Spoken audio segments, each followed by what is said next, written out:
മയക്കുമരുന്ന് കടത്തിലൂടെ സമ്പാദിച്ച സ്വത്തുക്കൾ കണ്ടുകെട്ടാൻ ഉത്തരവ്. 37 ലക്ഷത്തിലധികം രൂപയുടെ സ്വത്തുക്കളാണ് കണ്ടുകെട്ടുന്നത്. എല്ലാവിധ ലാബ് ടെസ്റ്റുകൾക്കും MHL smart labs, Dubai road, Eriyad, Bahadur mall, Kara and Manoos properties, Asmabi college. Edathiruthy സ്വദേശി കൊല്ലാറ് വീട്ടിൽ അഖിൽ, പെരിഞ്ഞനം സ്വദേശിനി കള്ളിപ്പറമ്പിൽ വീട്ടിൽ ഫസീല എന്നിവരുടെ സ്വത്തുക്കളാണ് കണ്ടുകെട്ടുന്നത്. 2025 സെപ്റ്റംബർ 29 തളിക്കുളം കൈതക്കൽ വെച്ച് 31.330 ഗ്രാം മെത്താഫിറ്റിനുമായാണ് ഇവരെ പിടികൂടിയത്. തുടർന്ന് പ്രതികൾക്കെതിരെ NTPS നിയമപ്രകാരം കേസ് രജിസ്റ്റർ ചെയ്യുകയും പ്രതികളെ റിമാൻഡ് ചെയ്യുകയും ചെയ്തിരുന്നു.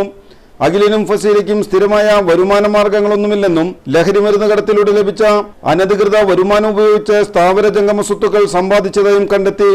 ഇതേ തുടർന്നാണ് അഖിലിന്റെ എടത്തിരുത്തിയിലുള്ള ബാങ്ക് അക്കൗണ്ടിലെ 1,94,718 രൂപയും 24 ലക്ഷം രൂപ വിലയുള്ള JCB, 6.5 ലക്ഷം രൂപയുടെ കാർ, എടത്തിരുത്തി വില്ലേജിലെ 5,32,500 രൂപ വിലമതിക്കുന്ന 8.30 സെന്റ് ഭൂമി, ഫസീലയുടെ ബാങ്ക് അക്കൗണ്ടിലെ 899 രൂപ എന്നിവയുൾപ്പെടെ ആകെ 37,78,117 രൂപയുടെ സ്വത്തുക്കൾ കണ്ടുകെട്ടാൻ നടപടി സ്വീകരിക്കുന്നതിനായി ചെന്നൈയിലുള്ള കോമ്പിറ്റന്റ് അതോറിറ്റിയിൽ റിപ്പോർട്ട് സമർപ്പിച്ചത്.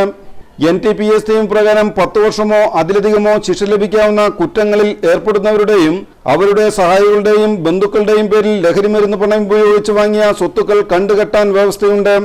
തൃശൂർ റൂറൽ ജില്ലാ പോലീസ് മേധാവി B. കൃഷ്ണകുമാർ IPSന്റെ നേതൃത്വത്തിൽ DCB DYSP M. Ullas Kumar, Valappad SHO Anilkumar, grade SI Saifuddin എന്നിവരടങ്ങുന്ന സംഘമാണ് റിപ്പോർട്ട് തയ്യാറാക്കി സമർപ്പിച്ചത്.